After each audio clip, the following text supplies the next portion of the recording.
YouTube, on se retrouve à l'appart. Adrien est venu me donner un petit coup de main. Concentré là. Du coup, ce qu'on a fait, c'est que déjà on a rangé un peu parce que c'était dégueulasse ici. Là, vous voyez, on a de la place pour travailler. L'eau qui a coulé, vous en faites pas, c'est parce qu'ici on a un épaulement. Du coup, comme j'ai versé beaucoup d'eau d'un coup, bah, c'est tombé à cet endroit-là. Mais du coup, je viens de coller avec Adrien les PVC. Et bah, c'est parfait, on tombe pile poil comme il faut. Donc on est bon sur ce point, je suis vraiment content. Donc là, on a réalisé plusieurs points. Les PVC bas ils sont faits. Les boîtiers encastrés, comme je vous avais dit la dernière fois, je les ai installés. Ça c'est pour mon robinet, pour mon mitigeur de lavabo et pour ma douche en égout. Maintenant, ce qu'il nous reste à faire, là, le point qu'on n'a pas fait, c'est l'alimentation en eau multicouche. Donc, il faut alimenter nos différents éléments, les différents boîtiers encastrés, ainsi que le réservoir de la toilette. On a bien fixé les WC modulables. Là, je vais les resserrer parce que j'ai pris mes clés et mes douilles. Donc, on pourra le faire tout de suite. Et le PVC, l'évacuation du PVC vient d'être faite. Donc, on avance pas mal. Donc là, l'alimentation est le plus important. Bon, là, tous les raccords ont été placés. Ici, j'ai mis un coudet. Donc là, j'ai dû casser un peu le bois pour que ça puisse se tourner assez facilement. Ici, j'ai mis un droit. Là, il y a un coudé ici, coudé là aussi. Là, on a mis la filasse, c'était long. Là, les deux coudées en haut. Donc là, on va faire le branchement, mais avant ça, on va déjà installer ce qu'il faut pour les toilettes pour qu'après on puisse tirer le câble. Donc, on a un embout comme ça qui va venir ici, dans ce petit cache qu'on va enlever juste après. Donc déjà, ce qu'on va faire, c'est qu'on va mettre de la filasse sur cet embout mâle. Voilà, on va mettre de la filasse et on va visser un embout femelle dessus avec une sortie vers le multicouche en diamètre 16 mm. Et une fois que c'est fait, on peut mettre ce bout là, comme j'ai dit, dans le cache. Là-bas, on va faire le raccord à l'eau et après on pourra tirer notre multicouche de partout. Donc là, si on visse quelque chose dessus, ça va être dans ce sens. Donc on va mettre la filasse comme ça. Bloque bien. C'est un peu galère à mettre avec ce cache là. Cache je peux pas enlever.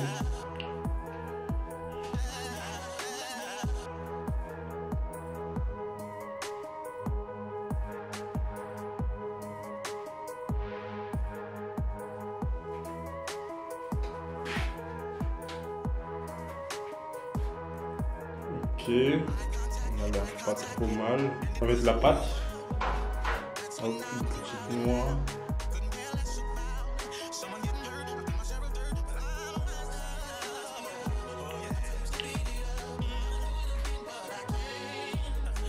Maintenant, on va visser avec embout femelle, comme ceci.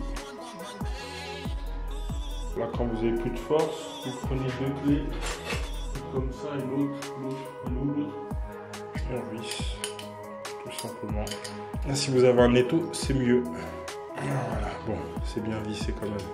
Ça sert à rien de forcer plus. Donc là, on est bon. Et là, on va pouvoir mettre le raccord. Donc, une fois que ça c'est fait, on peut ouvrir ici le cache. Voilà. Donc, là, ce qu'on fait, c'est qu'on enlève ce cache. Ça permet d'actionner les boutons.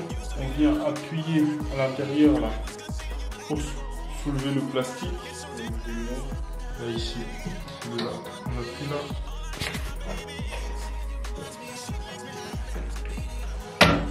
Hop. Maintenant,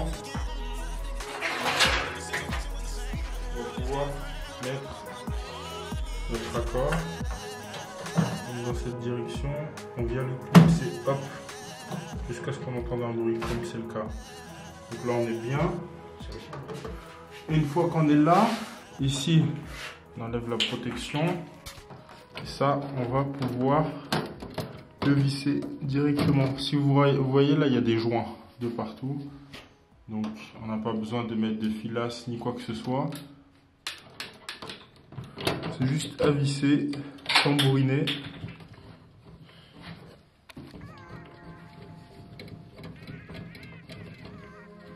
Voilà, tranquillement. Tout est bien mis.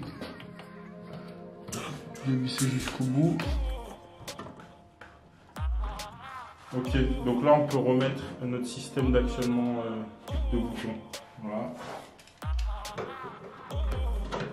Partie gauche, partie droite qui rentre dedans. Et derrière.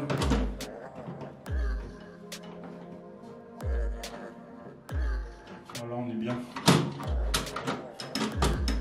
Ok.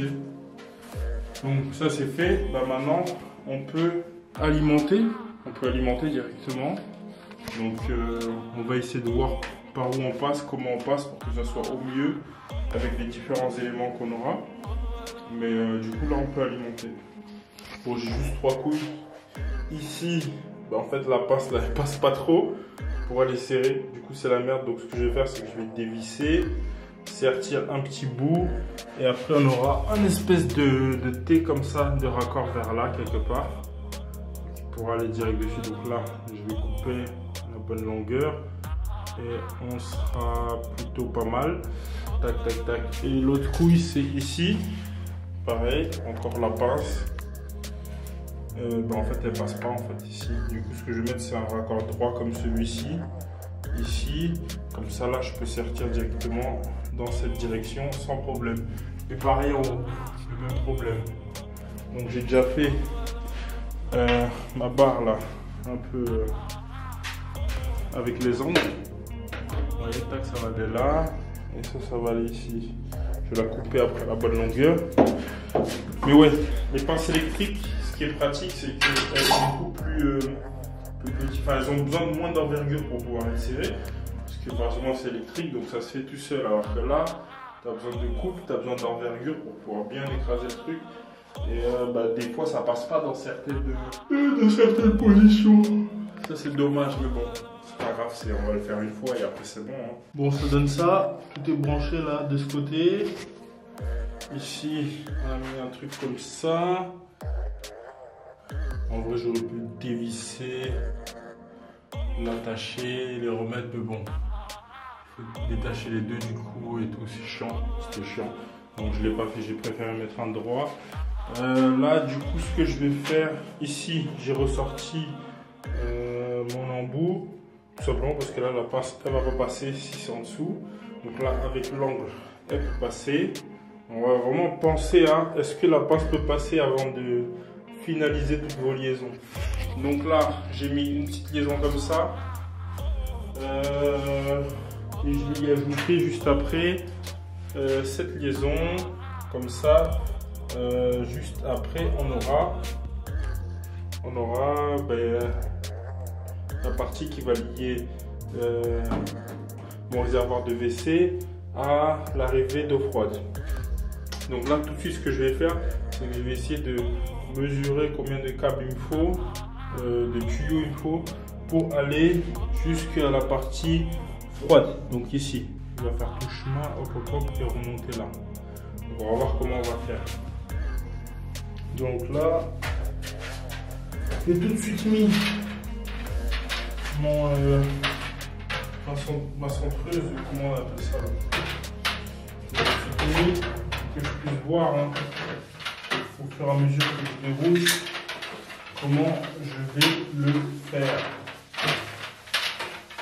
Que je lui donne le bon nombre tout de suite en fait. Donc là, si on imagine, ça rentre dedans. Donc là, hop, c'est rentré. Imagine, nous, ça c'est l'eau chaude du coup. L'eau chaude, elle vient à gauche de notre robinet. Donc, rentre droit ici. Bon, pour vous montrer un peu l'avancée du queutru, là j'ai fait le branchement. J'ai pas encore serti ici. Ici, là, tout ça c'est pas serti. Mais au moins là, vous voyez, j'ai la bonne longueur. Donc c'est bien de faire comme ça, avancer petit à petit, sans forcément tout sertir d'un coup. Vous découpez au fur et à mesure comme vous avez besoin. Vous prenez, c'est tout le temps de prendre plus long votre tube. Et après, vous le coupez, vous l'ajustez au fur et à mesure sans sertir. Et vous enfilez vos manchons s'ils sont enfilables, sinon vous les collez. Là, les autres manchons que j'ai, c'est à coller, donc je serai tranquille. Je peux le sertir en fait, tout brancher, tout serrer et après foutre mon manchon. Donc ça, c'est vraiment cool. Donc là, j'ai fait cette partie. Maintenant, je vais faire tout ce qui est eau froide, cold. Oui, c'est pour ça que j'ai mis C. Donc ça doit être branché à cette partie-là, ainsi que ici et ici. Donc voilà.